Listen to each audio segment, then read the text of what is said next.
Deus quer alguém forte também que ame o bem e lute contra o mal. Alguém que vença a força natural. Ele anunciou que hoje à tarde teria trabalho missionário, né? Eu fico feliz de saber que vocês estão bastante envolvidos aqui na comunidade, fazendo o trabalho de compartilhar com as pessoas ao seu redor o conhecimento que Deus deu a essa igreja. Nós somos muito privilegiados de conhecer a luz que Deus tem derramado sobre este povo. Hoje eu gostaria de compartilhar com vocês uma mensagem que é própria para aqueles que veem a necessidade de evangelizar e compartilhar a verdade com o mundo. Eu vou falar sobre o segredo da prosperidade de Israel. Quantos aqui já ouviram alguém dizer que o povo judeu é um povo muito próspero, que Deus ele abençoa, ou que a mão de Deus está sobre o povo de Israel, o povo judeu? Quantos aqui já ouviram expressões como essas? E nós sabemos que quando Estevão foi apedrejado, mais ou menos no ano 34, Jesus foi visto pelo seu servo Estevão em pé no santuário celestial, que era uma representação do fechamento da porta da graça para o povo judeu como nação. Ou seja, a partir daquele momento, Israel não era mais a igreja de Deus. O povo judeu não era mais o povo escolhido, o povo sobre o qual o favor de Deus repousava. E mesmo assim, nós, de alguma forma, de vez em quando, vemos a mão de Deus prosperando esse povo. Vocês concordam ou isso é uma imaginação de alguns? Será que Deus prospera o povo de Israel? E hoje eu gostaria de falar um pouco sobre essa prosperidade, mas eu gostaria de falar baseado na história bíblica. Queria que os irmãos abrissem Gênesis capítulo 12.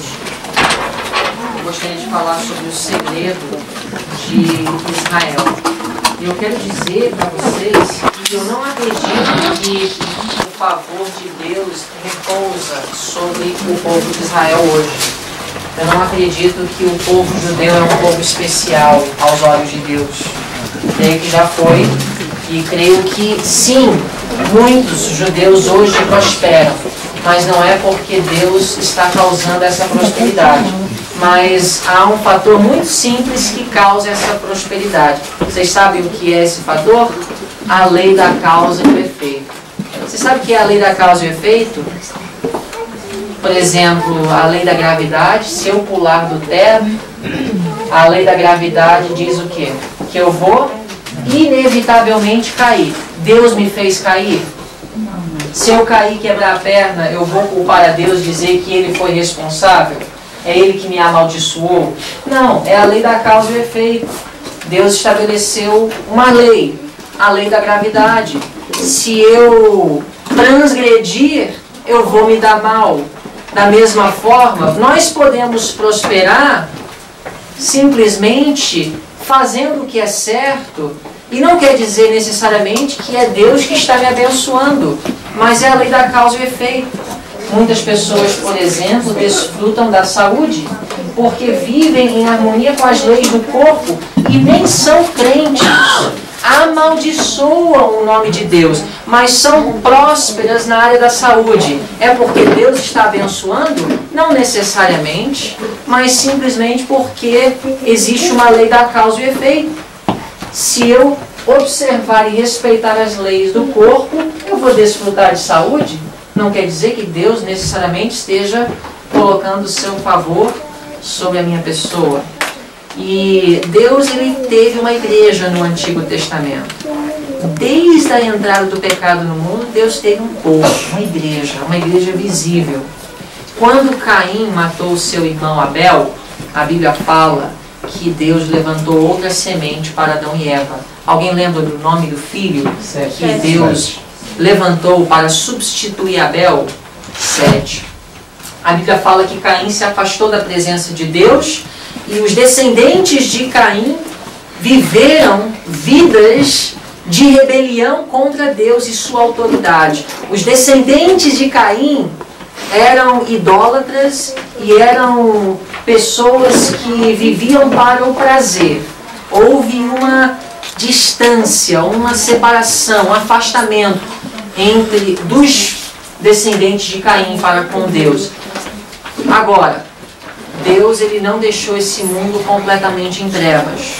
Embora os descendentes de Caim fossem entregues ao serviço do eu e dos prazeres, Deus teve Sete. E através de Sete, sua semente, Deus ia preservar na terra o conhecimento de seu caráter, de sua lei, da verdade. E então haveria um contraste entre aqueles que servem a Deus e aqueles que não servem. Vou pedir às crianças para ficarem quietinhas e ouvirem o sermão agora, tá bom? Para a gente poder estudar a Bíblia juntos. Vou pedir o silêncio. Então, nos dias do dilúvio, algo aconteceu que mudou totalmente o plano de Deus para a sua igreja. Quem era a igreja de Deus nos dias de Noé? Os descendentes de Sete. Sabia que Enoque, Matusalém, Noé, todos esses homens que eram homens de Deus, eu podia mencionar outros, eram todos membros da igreja de Deus. Todos eles eram descendentes de Sete. E na época não existia Bíblia. Como que Deus comunicava a sua vontade para os membros de sua igreja? Não era como hoje, através da palavra escrita. Mas como era? Alguém sabe? Através dos profetas. Deus revelava a sua vontade também através de visões e sonhos, mas nem todos recebiam visões e sonhos. Já que não tinha nada escrito, como é que Deus podia comunicar de pai para filho e filho para... Oralmente? Gerações para gerações. Através da palavra dita. E sabe que a memória do povo antediluviano era muito superior à nossa. Eu acho que os filhos de Adão podiam ouvir um discurso do seu pai, do seu avô, do seu bisavô, sobre a criação e a queda e o plano da redenção. Talvez eles tinham capacidade de repetir um discurso palavra por palavra. Sabia que hoje, o que vocês vão ouvir de mim, vocês só vão lembrar mais ou menos 5% de tudo que eu for falar? E olhe lá, alguns de vocês até talvez só 2%, ou menos, ou talvez alguns daqui a um ano nem vão lembrar que existiu essa palestra. Espero que não seja o caso. Mas o fato é que a nossa mente está muito deteriorada e muito degradada pelos efeitos do pecado depois de 6.000 anos da história do planeta Terra. Mas não era assim antes do dilúvio. Deus tinha uma igreja e Deus comunicava a sua vontade, seu plano, seus princípios a essa igreja, de pai para filho, através da palavra falada, dita. Nos dias de Noé houve apostasia. O que aconteceu? A Bíblia fala que os filhos de Deus se misturaram com as filhas dos homens. Sabe o que isso significa? Que os descendentes de Sete, os membros da igreja de Deus, começaram a se relacionarem com os filhos de Caim. E houve uma degradação. E de repente, o plano distinto de Deus para a sua igreja foi frustrado. E Deus viu que todo o pensamento do homem era só mal continuamente. E Deus interveio. E ele trouxe um dilúvio. Ele disse que ia começar do zero. E ele encontrou um homem naquela geração que ainda tinha permanecido fiel. Ele e sua família foi preservada através do dilúvio. E depois do dilúvio, Deus escolheu um dos filhos desse homem, um dos filhos de Noé. Seu nome era Sem. E através de Sem, Deus ia dar continuidade à linhagem santa. Ele ia continuar preservando na terra um povo. Ia continuar preservando na terra o conhecimento de sua vontade, de sua lei, de seu caráter. Através de Sem e os seus descendentes, Deus teria uma igreja visível. Vocês sabem quem foi um descendente de Sem? Um homem chamado Abraão. E nos dias de Abraão aconteceu o mesmo que havia ocorrido nos dias de Noé. Os filhos de Deus se misturaram com as filhas dos homens. Ou seja, os descendentes de Sem, os membros da igreja, começaram a adotar costumes pagãos dos descendentes de Cã e Jafé, os quais haviam também se separado de Deus, assim como Caim e os seus descendentes antes do dilúvio. Então, quando chega os tempos de Abraão, Deus olha para a terra e mais uma vez ele vê uma crise de identidade na igreja. Ele vê que o seu povo, mais uma vez, havia se degradado. E se ele não interviesse, Deus viu que sua igreja, mais uma vez, iria ser eliminada. Então, dessa vez, ele interveio. Só que não através de um dilúvio. Deus, ele separa Abraão. E, mais uma vez, organiza uma igreja. Ele escolheu Abraão. E, através de Abraão e sua semente, ele iria preservar na terra o conhecimento de seu caráter. Gênesis capítulo 12, a Bíblia nos revela aqui o plano de Deus ao escolher Abraão. Gênesis capítulo 12, versículos 1 a 3, diz: Ora, o Senhor disse a Abraão: Sai-te da tua terra, da tua parentela e da casa de teu pai, para a terra que eu te mostrarei, e far-te-ei uma grande nação, e abençoar-te-ei e engrandecerei o teu nome. Para quê? Por que Deus ia prosperar Abraão e sua descendência? Por que ele iria fazer de Abraão uma grande nação? Diz assim: e tu serás o quê? Uma bênção. Verso 3. E abençoarei os que te abençoarem, e amaldiçoarei os que te amaldiçoarem.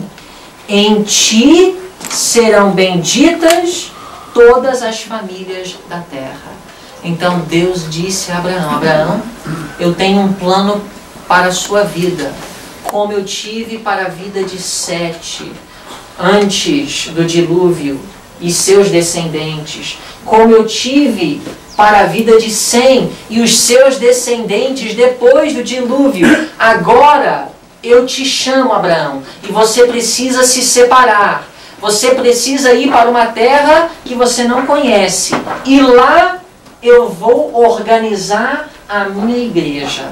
Não foi exatamente com essas palavras que Moisés registrou esse fato, mas em essência é isso que Deus fez. Porque a palavra igreja significa um povo separado. E Abraão foi separado de sua terra. Ele não poderia conviver mais com a sua família. Ele não poderia mais conviver com os descendentes de Sem. Sabe por quê? Porque os filhos de Deus tinham adotado os costumes do mundo, os costumes das nações pagãs. E agora não haveria possibilidade de Deus organizar a sua igreja naquela região. Então ele chamou o seu servo Abraão. Mas agora eu gostaria então de falar um pouco sobre a história desse povo, os descendentes de Abraão. É uma história triste. Irmãos, nós vamos fazer aplicações hoje ao analisar a história do povo judeu no âmbito da igreja hoje, no âmbito da igreja local, no âmbito da família e no âmbito da vida individual. Porque as lições que nós vamos extrair da história de Israel têm aplicações para todas essas áreas de nossas vidas. Nós sabemos que Israel do Antigo Testamento é um tipo da igreja hoje. É ou não é? Sim. Deus, ele tinha um plano para Abraão e seus descendentes. Qual era esse plano? Abençoar o mundo através de sua presença.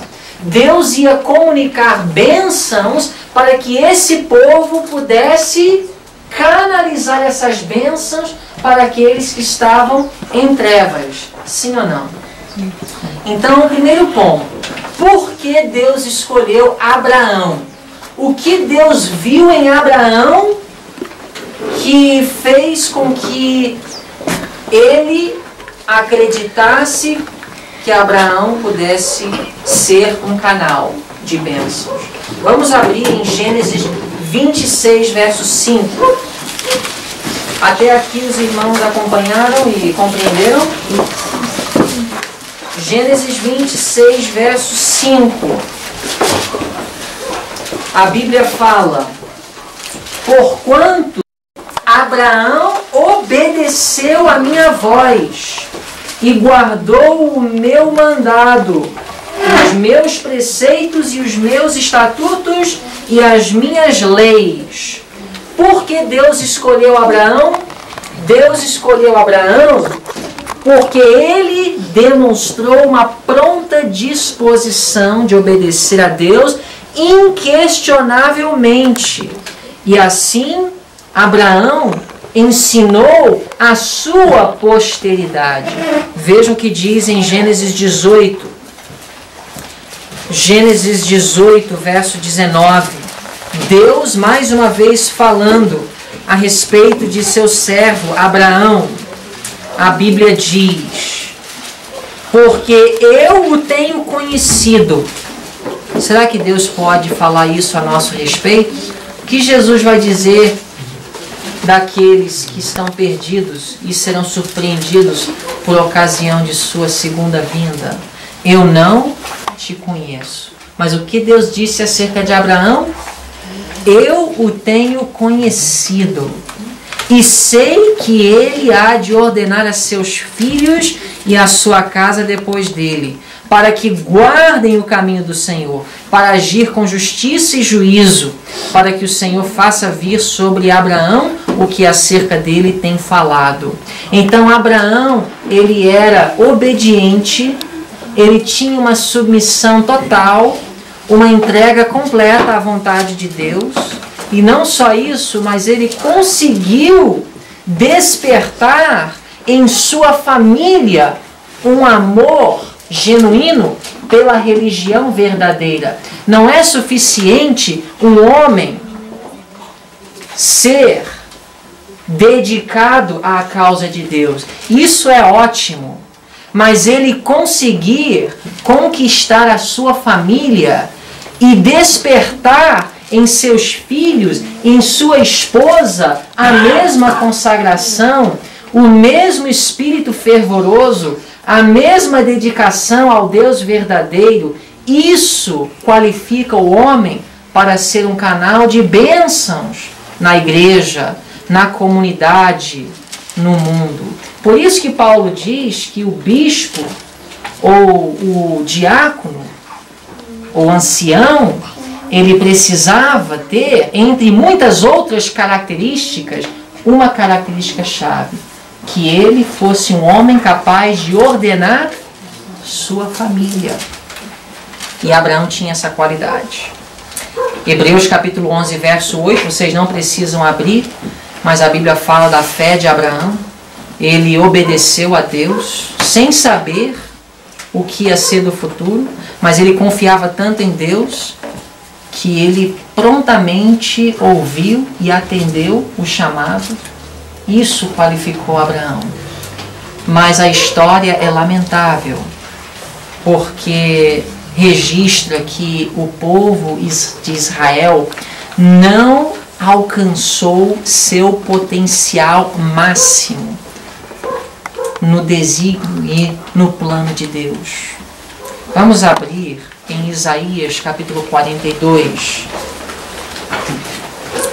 Aqui Isaías, séculos depois do chamado de Abraão, reconheceu qual era o propósito de Deus para este povo. Falando aqui de Israel, verso 1, Isaías escreveu, Deus falando por intermédio de Isaías, que estava sob a inspiração do Espírito Santo: eis aqui o meu servo, a quem sustenho, o meu eleito, em quem se apraz a minha alma. Pus o meu espírito sobre ele. Ele trará justiça a quem? Qual era o objetivo de Deus para Israel? Que muros fossem construídos ao ponto de haver uma separação tal entre os judeus e os gentios que não haveria mais contato entre os povos. Diz que o objetivo de Deus era que Israel trouxesse justiça aos gentios. Veja o que diz no verso 6. Eu, o Senhor, te chamei em justiça. Deus está falando a quem?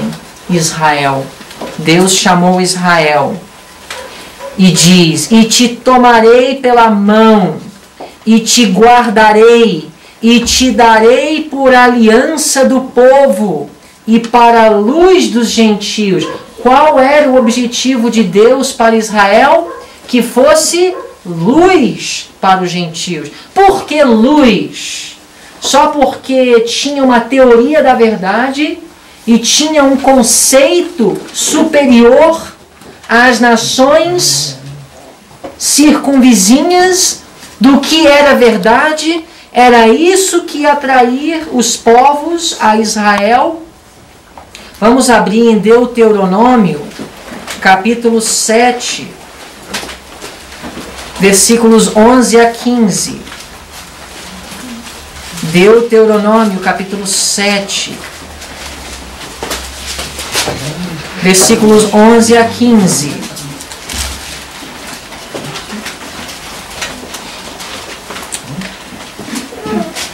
Veja o que Deus falou ao povo na época em que a igreja estava sendo organizada no deserto. Guarda, pois, os mandamentos e os estatutos e os juízos que hoje te mando cumprir. Não foi essa a característica de Abraão? Não foi Abraão um fiel servo que guardava os mandamentos de Deus e ensinava a sua família a fazer assim? Verso 12. Será, pois, que, se ouvindo estes juízos, os guardardes e cumprirdes, o Senhor teu Deus te guardará aliança e misericórdia que jurou a teus pais, e amar-te-á e abençoar-te-á, e te fará multiplicar, abençoará o fruto do teu ventre, e o fruto da tua terra, e o teu grão, e o teu mosto, e o teu azeite, e a criação das tuas vacas, e o rebanho do teu gado miúdo, na terra que te jurou a teus pais dar-te. Bendito será mais do que todos os povos. Não haverá estéril entre ti, seja homem, seja mulher, nem entre os teus animais. E o Senhor de ti desviará toda enfermidade. Sobre ti não porá nenhuma das más doenças dos egípcios, que bem sabes, antes as porás sobre todos os que te odeiam. Agora, baseado nessa passagem que acabamos de ler, qual era o segredo da prosperidade de Israel? Era só o fato de Israel ser descendente de Abraão? Era isso que garantiria as bênçãos de Deus? Qual era o segredo desse povo? O que iria garantir as bênçãos? O primeiro versículo que nós lemos aqui. Obediência? Guarda, pois, os mandamentos e os estatutos. Vocês entenderam aqui, irmãos, o segredo da prosperidade de Israel? Obediência aos mandamentos de Deus resultaria em prosperidade. E o que aconteceria quando os povos observassem que Israel era um povo abençoado, que tudo que fazia prosperava? O que aconteceria? Deuteronômio capítulo 4, versos 5 a 8. Deuteronômio capítulo 4, versos 5 a 8. O que ia acontecer com os povos? Os povos pagãos, idólatras, mergulhados em práticas degradantes e corruptas. O que aconteceria quando essas pessoas envolvidas em trevas descobrissem da prosperidade de Israel? Diz assim, Deuteronômio 4, 5 a 8. Vedes aqui Deus falando a Israel que tenho ensinado estatutos e juízos, como me mandou o Senhor meu Deus, para que assim façais no meio da terra a qual ides a herdar.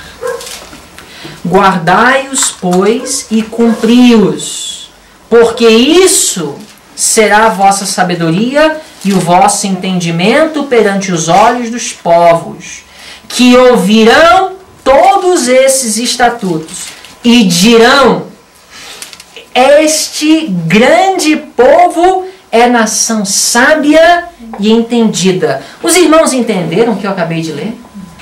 Os povos que não conhecem a Deus iam observar, iam contemplar, e ao perceber a superioridade da religião judaica e as consequências de viver em harmonia com os princípios do Deus de Israel, iam ser atraídas a essa religião. E diz assim, verso 7, olha o que as nações iam dizer: pois que nação há tão grande que tenha deuses tão chegados como o Senhor nosso Deus, todas as vezes que o invocamos? E que nação há tão grande que tenha estatutos e juízos tão justos como toda esta lei que hoje ponho perante vós? Irmãos, o segredo da evangelização é demonstrar em nossas vidas práticas a superioridade da nossa religião. É verdade que nós temos que pregar em campanhas evangelísticas, entregar folhetos, pregar através da rádio ou pregar através da praça. Isso são meios que Deus usa. Mas o que vai atrair as pessoas? O que no final vai fazer a diferença para que as pessoas sejam tão atraídas à nossa religião que elas virão nos visitar para perguntar o que é que vocês têm que nós não temos? O que vai fazer a diferença? É a vida prática. Ao estudar o Velho Testamento, eu observei 7 características de Israel que Deus prometeu, fatores de bênçãos que Israel desfrutaria se fosse fiel ao chamado de Deus. Eu vou compartilhar com vocês. Número 1, santidade de caráter. Se Israel fosse fiel ao chamado de Deus, o caráter dos filhos de Israel iriam se destacar no mundo. Caráter de santidade, ou santidade de caráter. Número 2, saúde física. Notem bem, saúde física. Eu já li um texto, mas só para confirmar, abram em Êxodo capítulo 15. Êxodo capítulo 15, verso 26. Olha o que Deus prometeu a Israel. Êxodo capítulo 15, verso 26. E disse, aqui Moisés escrevendo sobre a inspiração do Espírito Santo: se ouvires atento a voz do Senhor teu Deus, e fizeres o que é reto diante de seus olhos, e inclinares os teus ouvidos aos seus mandamentos, e guardares todos os seus estatutos, nenhuma das enfermidades porei sobre ti, que pus sobre o Egito, porque eu sou o Senhor que te sara. Será que ia ser por acaso? Uma coincidência?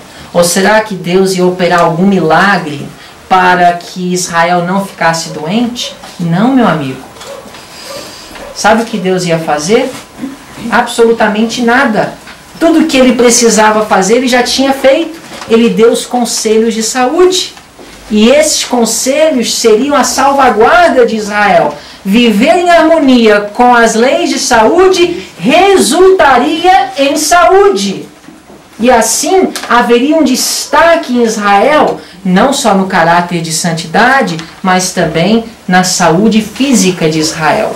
Deus disse que as doenças do Egito não atingiriam o povo de Israel. Número 3.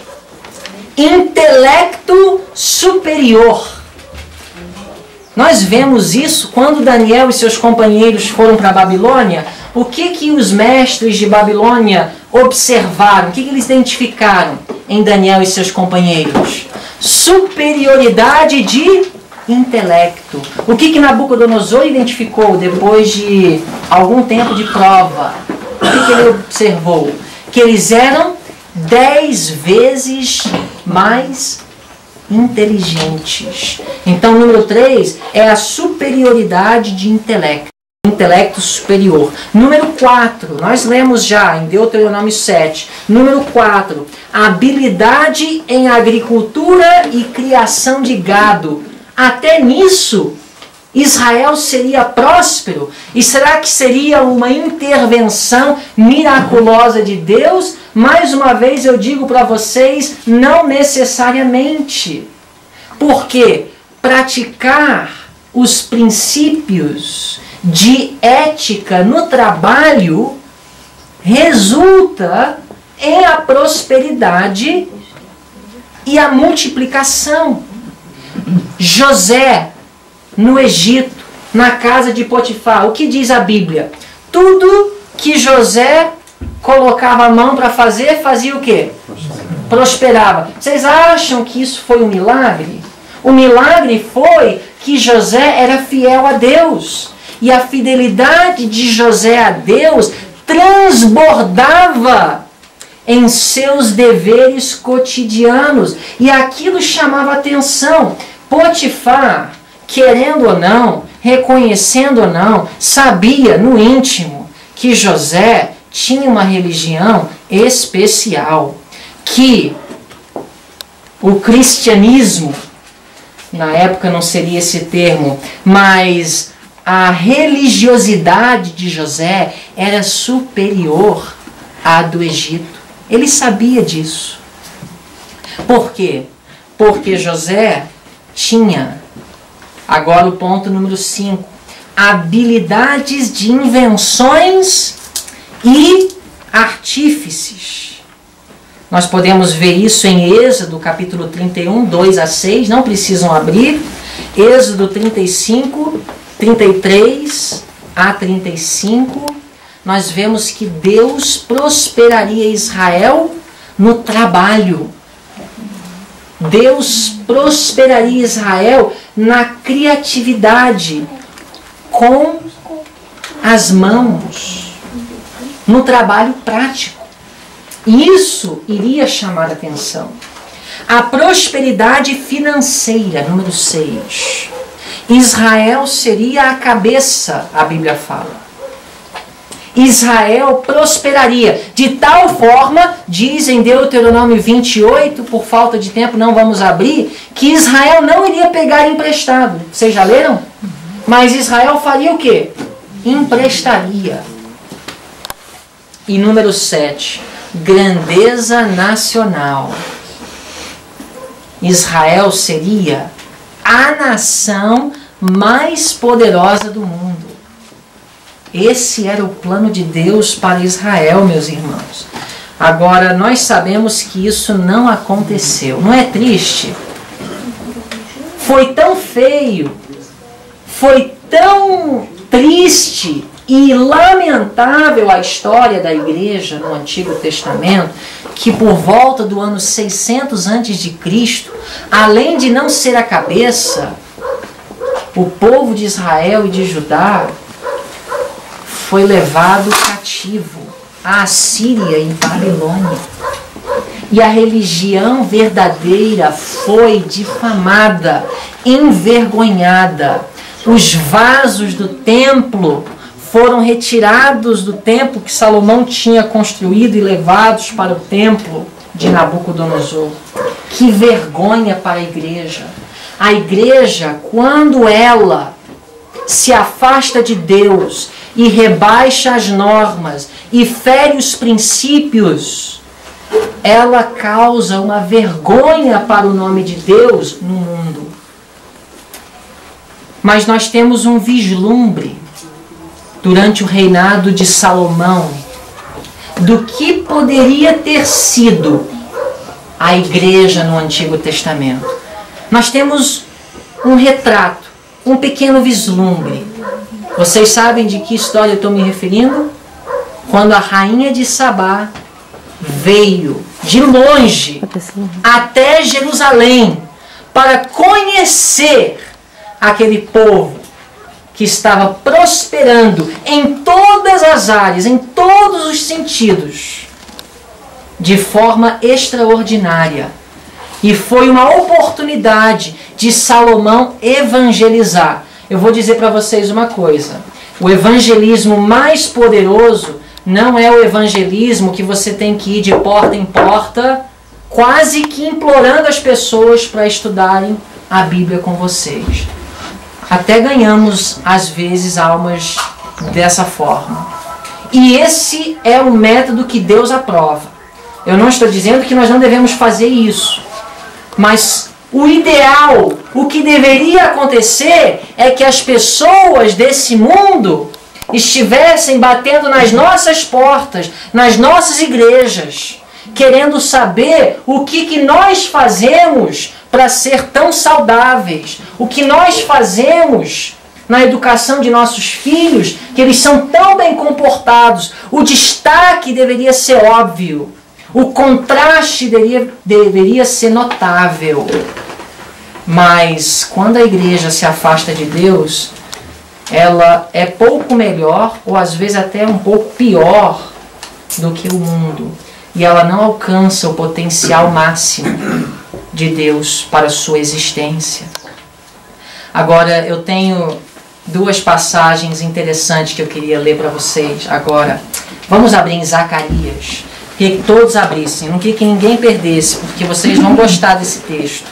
Porque, embora se referisse a Israel do Antigo Testamento, a igreja de Deus do passado, mas pode ter uma certeza, tem uma relevância para o Israel de hoje.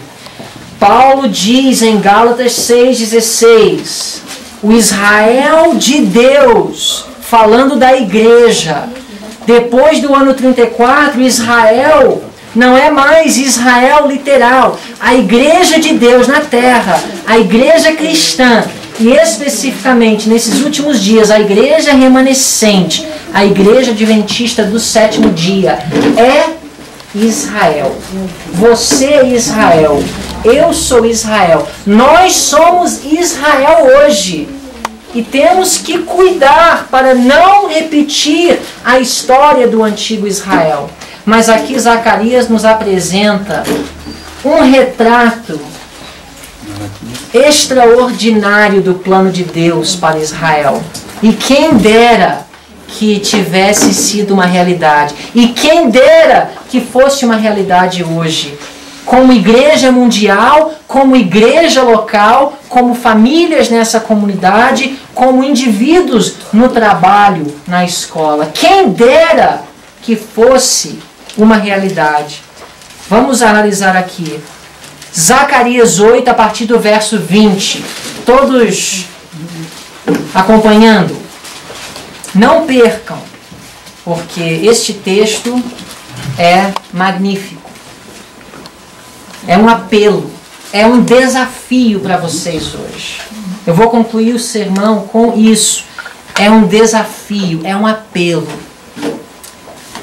Assim diz o Senhor dos Exércitos: ainda sucederá que virão os povos e os habitantes de muitas cidades. Não foi esse o propósito de Deus? Que viessem os povos de muitas cidades até Abraão e sua descendência, para que através dele todas as nações fossem o quê? Abençoadas. Olha o que diz: e os habitantes de uma cidade irão a outra, dizendo: vamos depressa suplicar o favor do Senhor. Quem está falando aqui, gente? Quem está falando aqui? É a igreja? São os membros da igreja? Quem está falando aqui? E os habitantes de uma cidade irão a outra dizendo: vamos depressa suplicar o favor do Senhor e buscar o Senhor dos Exércitos. Eu também irei. Olha o verso 22. Assim virão muitos povos e poderosas nações a buscar onde? Em Jerusalém. O que é Jerusalém hoje? Vamos aplicar. O que é Jerusalém? Jerusalém é a igreja de Deus. O que é Jerusalém? É a sua casa. Você que é membro dessa igreja, você que tem o conhecimento da vontade de Deus, da verdade presente para esses últimos dias. Jerusalém. Qual era o objetivo de Deus? Qual é o objetivo de Deus? Que as pessoas em trevas fossem atraídas de tal forma, porque vós sois o sal da terra, vós sois a luz do mundo, que viessem depressa, famintos. Assim virão muitos povos e poderosas nações em Jerusalém ao Senhor dos Exércitos a suplicar o favor do Senhor. Agora o verso 23. Assim diz o Senhor dos Exércitos: naquele dia sucederá que pegarão 10 homens de todas as línguas das nações, 10 representando o mundo inteiro, todas as línguas, todas as nações, pegarão, sim, na orla das vestes de um judeu, dizendo: iremos convosco, porque temos ouvido que Deus está convosco. Amém. Amém. Irmãos, que vergonha nós termos que implorar as pessoas de estudarem a Bíblia conosco.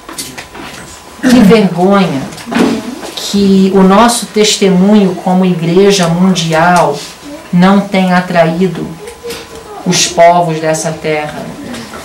Porque aqui Deus não apresentou para Israel uma fantasia, não. Isso aqui era uma realidade que podia ter acontecido se Israel tivesse sido fiel ao depósito que foi lhe concedido. Mas nós vemos que, infelizmente, isso não se cumpriu em Israel. Tanto que, nos dias do nascimento de Cristo, vieram alguns de longe, e quando chegaram para saber do grande acontecimento, os homens no mais alto nível da liderança da igreja nem souberam que Jesus tinha nascido.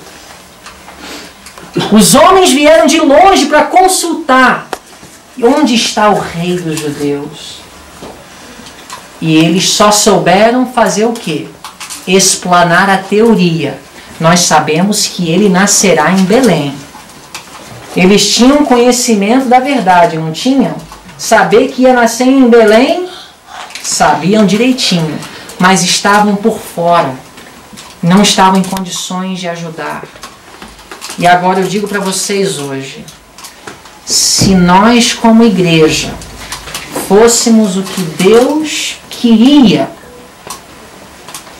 Jesus já teria voltado. O alto clamor já teria sido dado.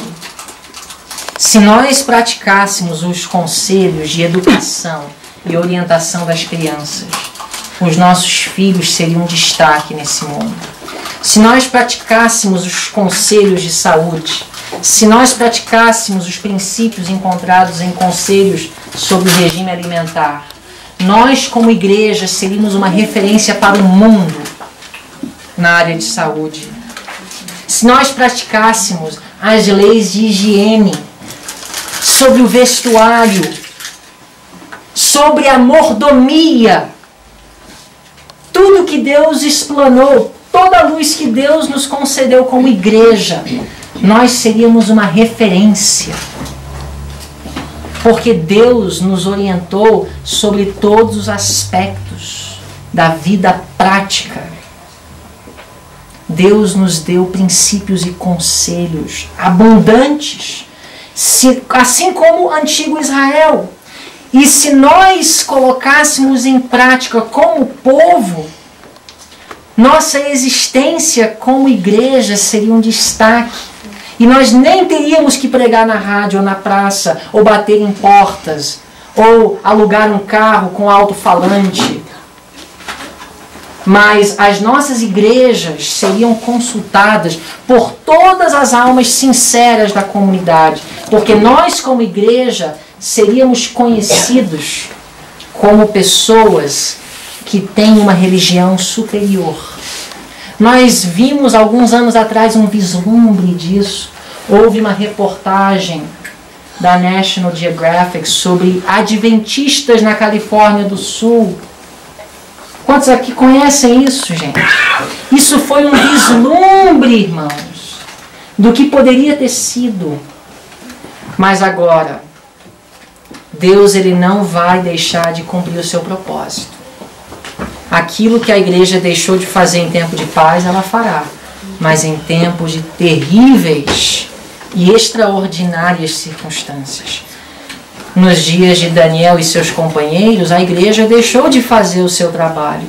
A igreja deixou de ser luz. Então Deus disse, eu vou retirar a minha proteção, eu vou deixar Nabucodonosor invadir Jerusalém, e assim minha luz vai brilhar. Aqueles que são fiéis serão levados para as terras distantes, e lá eles vão difundir a luz que deixaram de difundir quando tudo está em paz. E assim será nos últimos dias.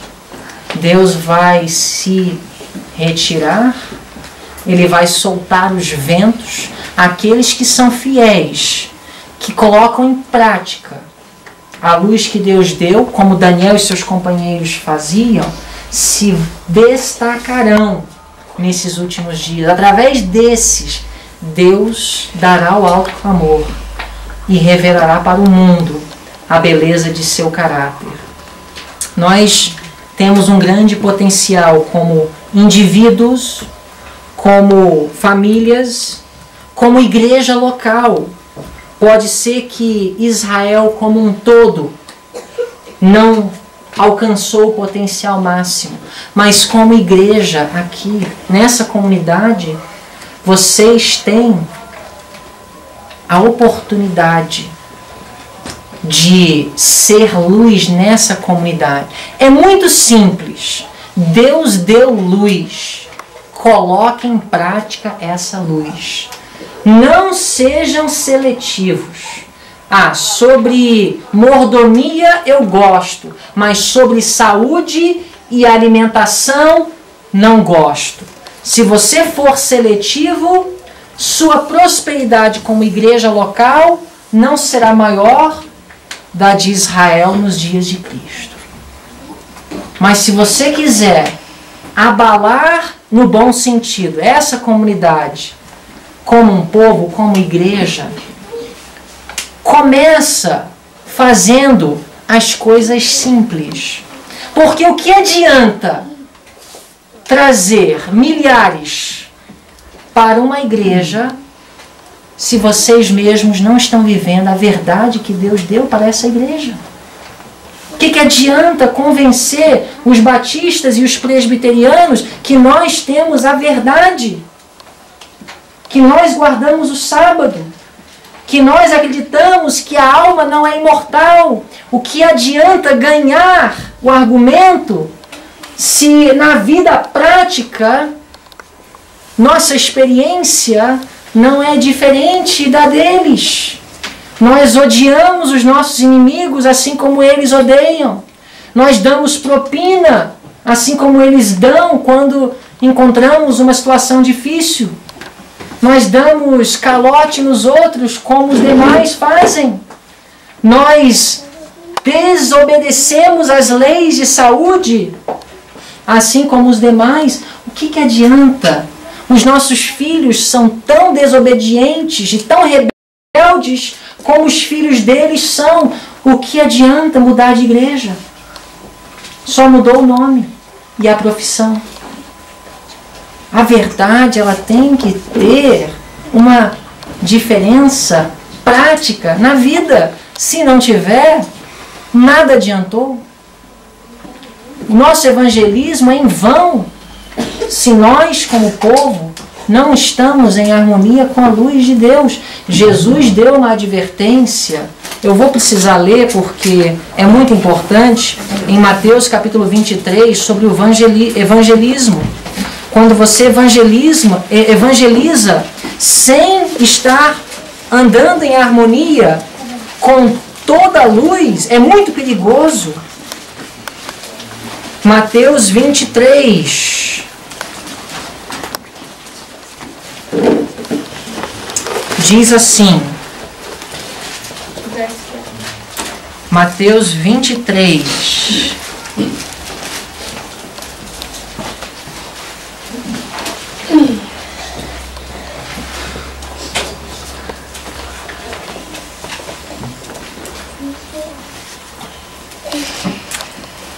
Verso 15. Ai de vós, escribas e fariseus, hipócritas, pois que percorreis o mar e a terra para fazer um prosélito, e depois de o terdes feito, o fazeis filho do inferno 2 vezes mais do que vós. Sabe o que é isso? É uma advertência contra o evangelismo despreparado. Existe uma declaração onde a irmã White fala que Deus não traz muitas pessoas hoje lá de fora para dentro da igreja porque elas se escandalizariam.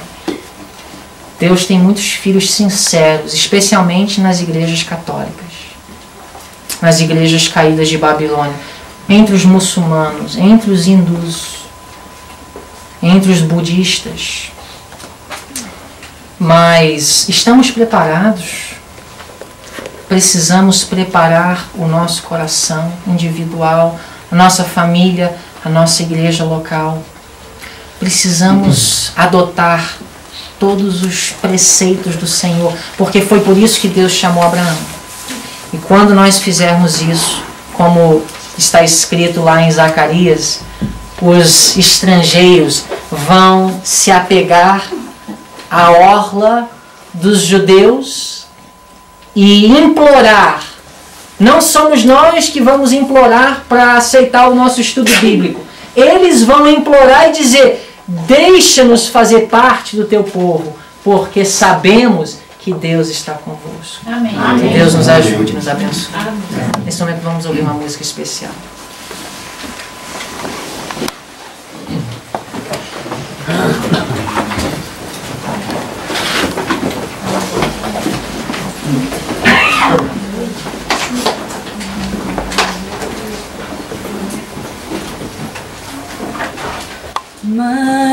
Maravilhoso amigo, Cordeiro e Salvador, como deixaste o céu pra salvar um pecador, para salvar um pecador. Anjos queriam poupar-te, não entendiam porquê. O grande Rei do Universo precisava na cruz morrer, precisava na cruz morrer. Como podemos mostrar-te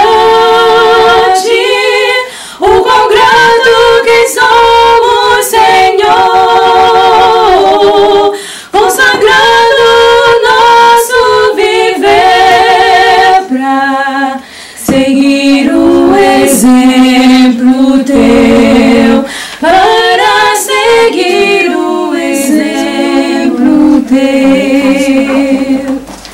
Além do perdão dos pecados, um exemplo nos deixes aqui de como viver nesta carne, sem mancha e sem pecar, sem mancha e sem pecar. Como podemos mostrar-te o quão grato que somos, Senhor, consagrando o nosso viver pra seguir o exemplo teu, para seguir o exemplo teu. Como podemos mostrar-te o quão grato que somos, Senhor, consagrando o nosso viver pra seguir o exemplo teu, para seguir o exemplo teu. Amém. Amém. Irmãos, eu quero que o meu lar, minha vida, seja uma bênção. E vocês? Amém. E também quero que a minha igreja seja uma bênção. Eu quero que essa igreja aqui, nesse local, seja uma bênção. E isso depende de a nossa fidelidade. A capacidade de Israel de ser um cheiro de vida para a vida estava relacionada à sua fidelidade a Deus. Quando Israel se afastou do Senhor, Israel se tornou uma maldição para o mundo. Quando Israel estava perto do Senhor, Israel era uma bênção para o mundo. Que nós possamos, como filhos de Deus, nos apegar a Ele de tal forma que naturalmente resplandeceremos e assim atrairemos os outros à religião verdadeira. Que Deus nos ajude. Vamos nos colocar de joelhos.